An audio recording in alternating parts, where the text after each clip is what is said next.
Afcon 2023 Ivory Coast predictions have made a fool out of all of us. If there's anyone out there who claims that their predictions have been accurate, they are probably lying. But that doesn't mean that we are going to stop. We'll continue giving our opinions, our views, and our predictions. Yes, I know my last 16 predictions were ridiculous, were thrown into the dustbin. A lot of matches I predicted wrong, but the most important one, which is South Africa, at least I got that one correctly. Now, 8 nations are left in this tournament, and all of the matches, I mean the 4 matches, it's going to be tough matches.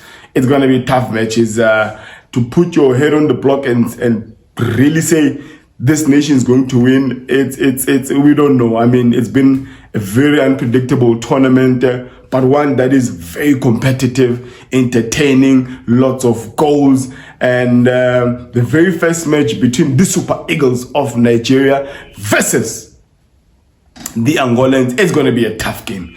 It's going to be an interesting game. A lot of people, I mean, bookmakers, a lot of people are already giving this tournament to the Super Eagles of Nigeria, because Nigeria, when you follow them in this tournament, they were slow starters, but they've gradually picked up velocity, and you really don't have a choice but to really give them the credit. The strength of Nigeria is their defense. Very solid. What's this guy's name? Is it Truth Ekong? And you've got Abasi, or is it Basi, left back. You've got the other guy playing for, is it West Brom?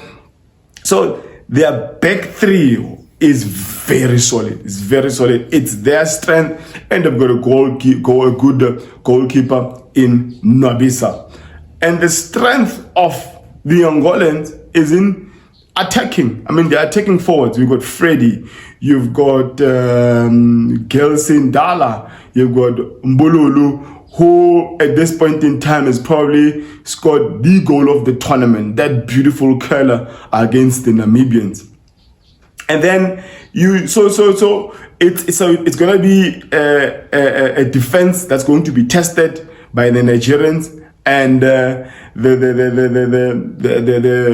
striking or the attacking forwards of the Angolans that will be posing those risks on the Nigerians. Obviously, we can't look away from a Lookman. We can't look away from their number 10, who has done a good job, although we know it's not his original position, but he has fitted in beautifully in that position, that number 10 role. I'm talking about Alex Iwobi. So I don't know if Chukwuemeza is going to start the game or not.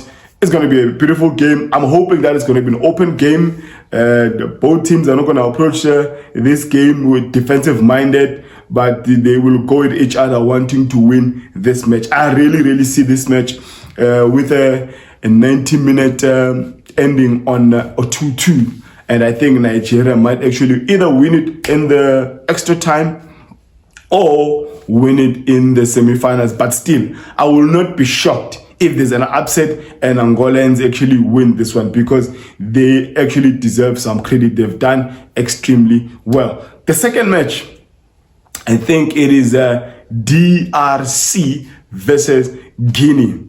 Now, the last 8, we have a lot of West African teams, and I think this is one of the West African teams that will be eliminated by the Democratic Republic of Congo. They really approached their last 16 game very negative, but they really wanted what they wanted, the Congolese guys. But they do have some decent fullbacks, and I'm hoping on this one the approach will be different. Because the Guinea guys, they are a very good pressing team. So we will have to wait and see how the Congolese will approach this one. I want Congo to win, but it's not about what you want. It's about what on the day, or what the tactics, what tactics will be employed by both matches. But on this one, I think it's going to end in 90 minutes, and I think DRC Congo will win this one. And Guinea, Keita, Guirassy, and the guys, it will be their last time being in this tournament. So Angola, DRC winning their matches, and the last 2 games, the biggest match by far in the quarterfinals, are the host, the Elephants of the Ivory Coast, playing against the Eagles of Mali. It's going to be a tough game. It is going to be a tough game. Again, another tough one to predict, because the Mali guys, no one saw them, no one gave them a chance, even reaching a tournament this far. Probably everyone knew they were going to get to the last 16, considering that they were in a group with Tunisia, South Africa, and Namibia. But the Eagles have really raised their hands. Now they're playing the host, who went into the knockout stages to the eye of a needle. But they grabbed their opportunity, and the biggest upset on the tournament, they defeated the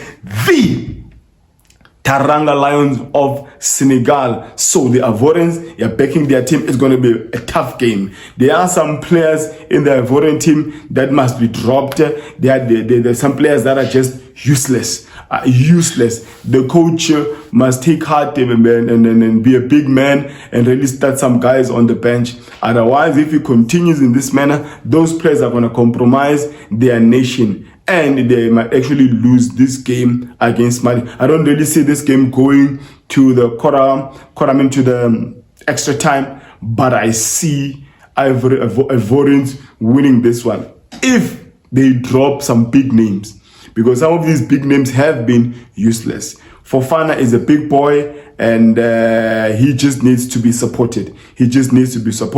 Casey, you must step up, and because the last game you really came in and really made a big difference. So Ivorians are going to go through on this one only if the starting 11 is proper. If not, the Eagles of Mali, Traore and them, they will do another upset. Now, the last game of the tournament, one game I think that will be more open as compared to the other 3. It's a Verde, the Sharks, playing against Bafana of South Africa. No one gave Bafana a chance to even get to this far. So, but they are here. The biggest upset in the last 16 round was Bafana putting out the Atlas Lions. Funny that there were 3 Lions coming into this tournament, 24 teams. There was the Atlas Lions of Morocco, there was the Indomitable Lions of Cameroon, and there was the Teranga Lions, the defending champions of Senegal. No lion is left in the last 8. We only have antelopes, we have sharks, we have eagles, 2 eagles. There's the eagles of Nigeria, we have another eagle of Mali, and we have, okay, I'm forgetting the other ones. But all I know is that there are no lions in the last 8. Funny one. But anyway, a nation who have nicknamed their soccer national team Boys, literal meaning Bafana. They are the only ones who are not nicknamed after an animal. And will we see another one where the boys will handle a shark and actually turn that shark into a meal?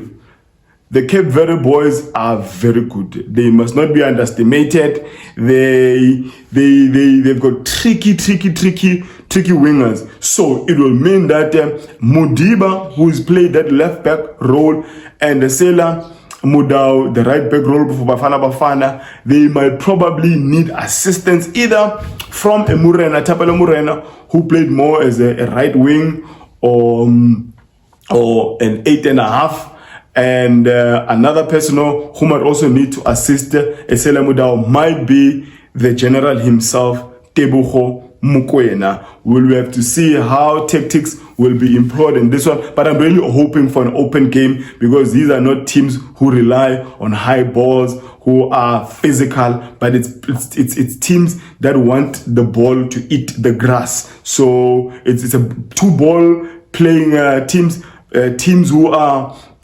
admire positions more than position football more than anything. So, but obviously the battle will be in that pot. in the middle. Tebogo Mokoena, Sithole, and number 10, Themba Mshishizwane, versus the guys who majority of play their football in Portugal, lower leagues of Portugal and in Europe. So it's going to be very important for either team to start well. The first 15 to 30 minutes are going to be critical, and scoring your goal in that first 30 minutes or so is key, because South Africa was playing North Africa. Their last group match was North Africans in Tunisia, and their last knockout match was North Africans. The North Africans in the second half, their momentum or their intensity dips at some point, because majority of they play in Europe. So I'm not sure it's going to be similar with the Cape Verde guys, because majority of them, they play their trade in Europe. Is Hugo Broos going to approach this game a similar way, where he waits for the second half, where he can actually go full throttle and attack? I am not sure, but it's going to be a very open game. I'm hoping for an interesting game. These are not big guys like your West Africans, but similar height, similar physique, very technical, skillful, like dribbling, like taking players one-on-one. And they also have good goalkeepers. Williams is a ball-playing goalkeeper. He's very good. And the Cape Verde guy also, he is as decent. But I see Bafana winning this one in 90 minutes. So the only game I see going to penalties is the Angola and the Nigerians. And it's going to be an interesting one. And again, the tournament has made a fool out of us with the predictions, because it's been an unpredictable one, a game of minnows, a game of underdogs. And if it happens again in this round, don't blame me. It is what it is. Yes, I do go by the name of Afcon Football, where I discuss anything to do with football, from Africa to the world and from the world to Africa. It's been a brilliant tournament, a GOAT tournament indeed. Dr. Patrice Motsepe, with your board, you did not lie. It's incredible, and we see more sponsorship. It's been a brilliant tournament, even outside. Ivorians, all the people of West Africa who have supported the Ivorian Federation. It's been a pleasant one. Thank you so much, and do hit that like button, engage in the comments below. I do get back with all the comments.